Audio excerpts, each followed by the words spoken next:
오늘 하나님을 예배하시는 모든 분들에게 주님의 은혜가 함께 하시기를 주님의 이름으로 축원합니다.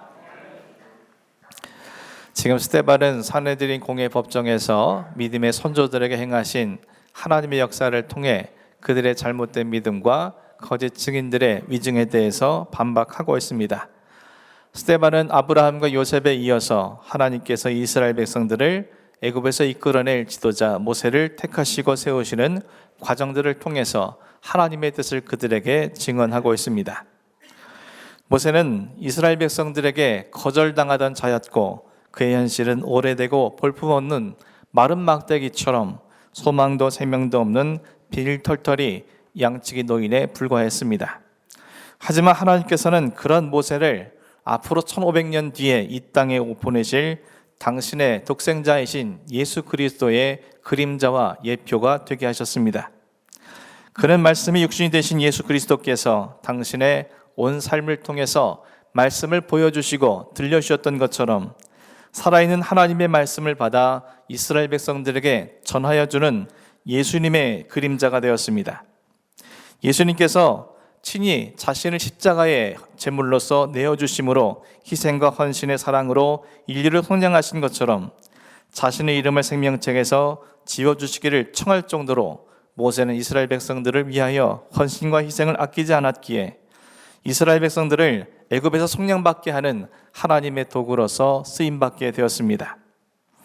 그 이스라엘 백성들을 위해 행했던 모든 역할과 사역은 예수 그리스도의 그림자와 예표로서 부족함이 없었기에 하나님께서는 앞으로 오실 당신의 아들을 모세와 같은 선지자라 칭할 수 있도록 허락해 주신 것이었습니다. 그가 이처럼 예수 그리스도의 그림자와 예표로서의 삶을 살 수 있었던 것은 그가 지은 시편 90편 속 그의 고백처럼 인생이란 티끌에서 와서 티끌처럼 살다가 티끌로 돌아갈 수밖에 없는 존재이며 날아가듯 신속히 사라지는 것이며 아침에 돋았다가 저녁에 지는 들풀과 같은 것이며 그 짧고 빠르게 지나는 인생이라도 자랑할 것은 수고와 슬픔뿐이라는 것을 기억하면서 그 허무하고 유한한 인생 위에 자기 자신을 위해 무언가를 쌓아두려거나 자기의 두 손에 무언가를 움켜쥐려는 어리석음에서 벗어나 빈 마음 빈손이 되어 영원하신 하나님께 맡기셨기에 하나님께서는 그를 예수 그리스도의 그림자와 예표가 될 수 있도록 은혜를 허락해 주신 것이었습니다. 오늘 본문 38절 말씀을 다시 한번 보겠습니다. 시내산에서 말하던 그 천사와 우리 조상들과 함께 광야 교회에 있었고 또 살아있는 말씀을 받아 우리에게 주던 자가 이 사람이라. 오늘 본문에서 스데반은 모세가 예수 그리스도의 그림자와 예표로서의 삶을 실현했던 곳이 광야 교회라고 증언하고 있습니다. 하지만 우리가 잘 아는 것처럼 교회는 사도시대 때부터 세워진 것이기에 구약시대에는 아직 교회가 존재하지 않았습니다. 그럼에도 불구하고 모세가 예수님의 그림자와 예표로서의 삶을 살 수 있었던 장소를 더해서 스데반이 굳이 당시에 존재하지 않던 교회라는 명칭을 사용하여 설명한 것은 그 안에 깊은 영적 의미를 담아두었기 때문일 것입니다. 먼저 교회가 무엇을 의미하는지 사도 바울은 고린도전서 1장 2절 말씀을 통해서 우리에게 이렇게 밝혀주고 있습니다. 고린도에 있는 하나님의 교회 곧 그리스도 예수 안에서 거룩하여지고 성도라 부르심을 받은 자들과 또 각처에서 우리의 주 곧 그들과 우리의 주 되신 예수 그리스도의 이름을 부르는 모든 자들에게. 사도 바울은 교회란 그리스도 예수 안에서 성도라 부름받은 자들이라고 정의하고 있습니다.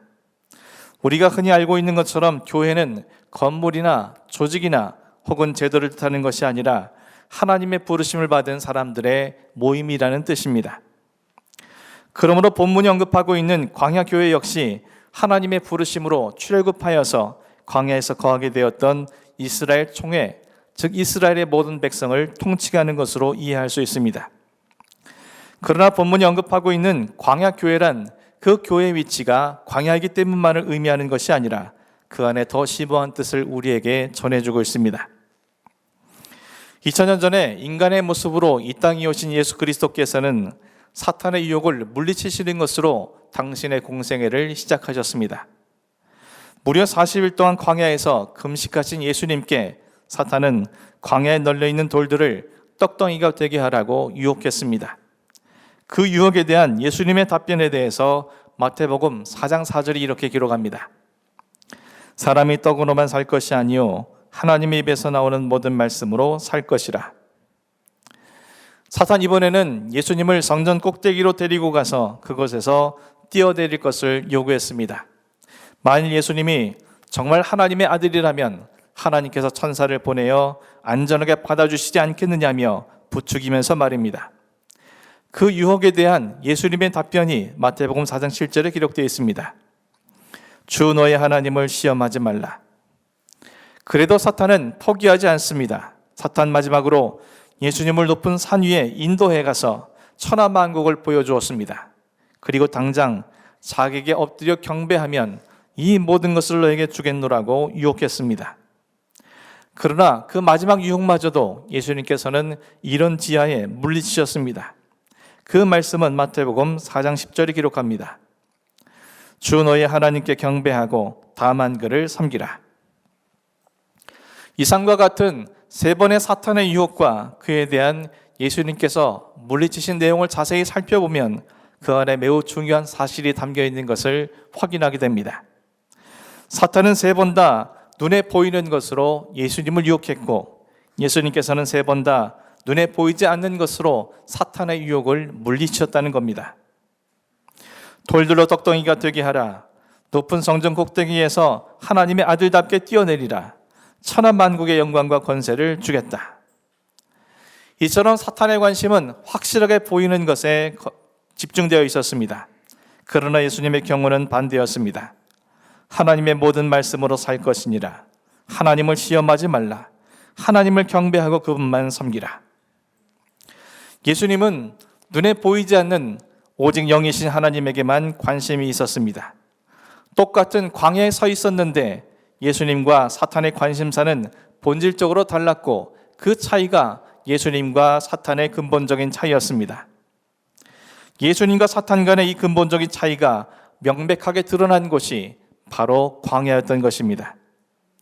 광야는 아무것도 보이지 않는 곳입니다.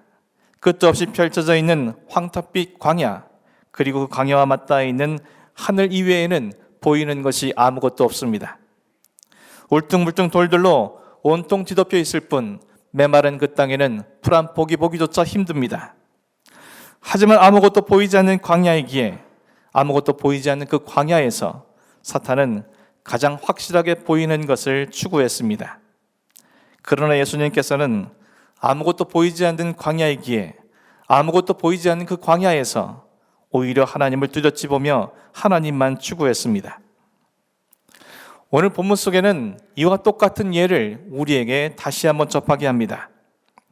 모세는 애굽의 왕궁에서 40세가 되기까지 애굽 왕자의 신분을 유지하며 살았습니다. 동서고금을 막론하고 어느 나라이든 왕궁이라면 본래 없는 것이 없는 곳입니다. 더욱이 3400년 전 세계 최대의 제국인 애굽의 왕궁은 세상에서 흔히 볼 수 없는 것들로 가득 차 있었을 것입니다. 그러나 모든 것을 볼 수 있는 그 왕궁에서 모세는 하나님을 보지 않았습니다. 그는 그곳에서 하나님을 볼 수가 없었습니다. 너무나도 볼 것이 많았기 때문에 구태여 하나님을 향한 시선을 가질 필요도 까닭도 없었던 것입니다. 그러나 모세가 왕궁을 떠나서 미디안 광야로 피신한 뒤에 바로 그곳에서 하나님을 만났습니다. 그 미디안 광야 제일 끝자락에 있는 돌산인 시내산 역시 그것은 광야와 같은 곳이었습니다.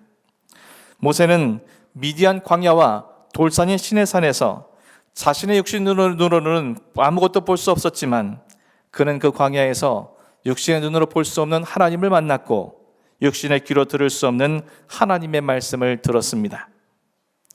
모세가 미디안 광야에서만 그리고 시내산에서만 하나님의 말씀을 듣고 본 것은 아니었습니다.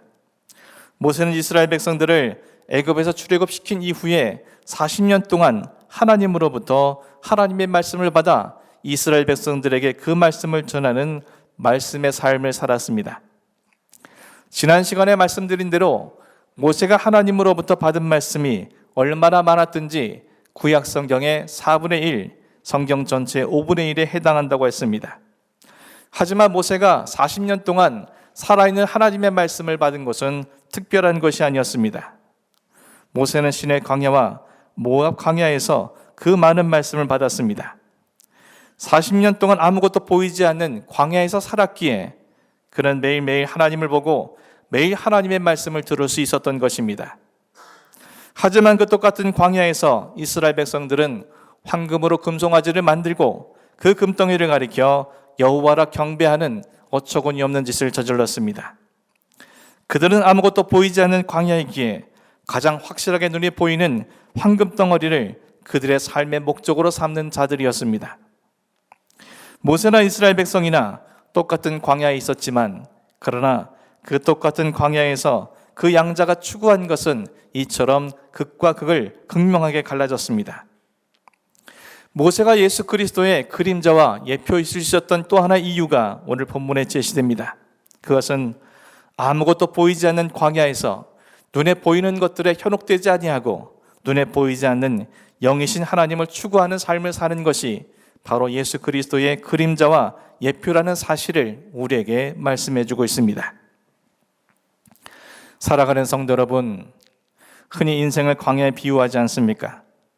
그 이유는 인생이란 단 한 치 앞도 내다보이지 않는다는 의미에서입니다.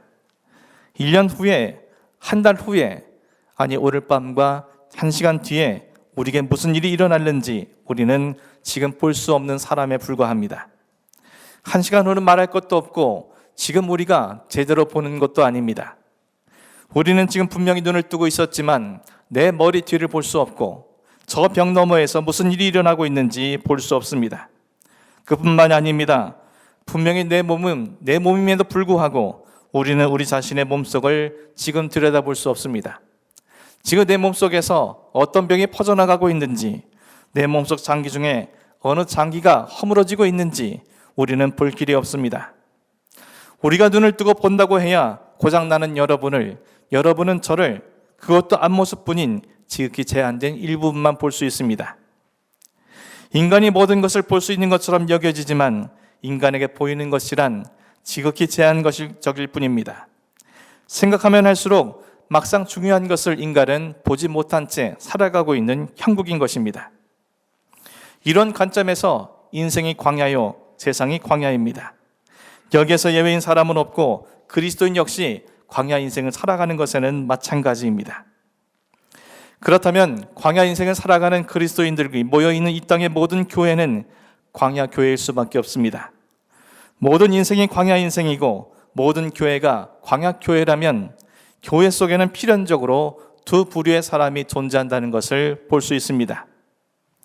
아무것도 보이지 않는 광야를 살아가기에 오히려 보이지 않는 하나님을 뚜렷이 보고 하나님께만 나아가는 부류의 사람들이 있을 수 있고, 반대로 아무것도 보이지 않는 광야를 살아가는 인생이기에 눈에 확실하게 보이는 것만 하나님의 이름으로 추구하는 또 다른 부류의 사람이 있을 수 있는 것입니다.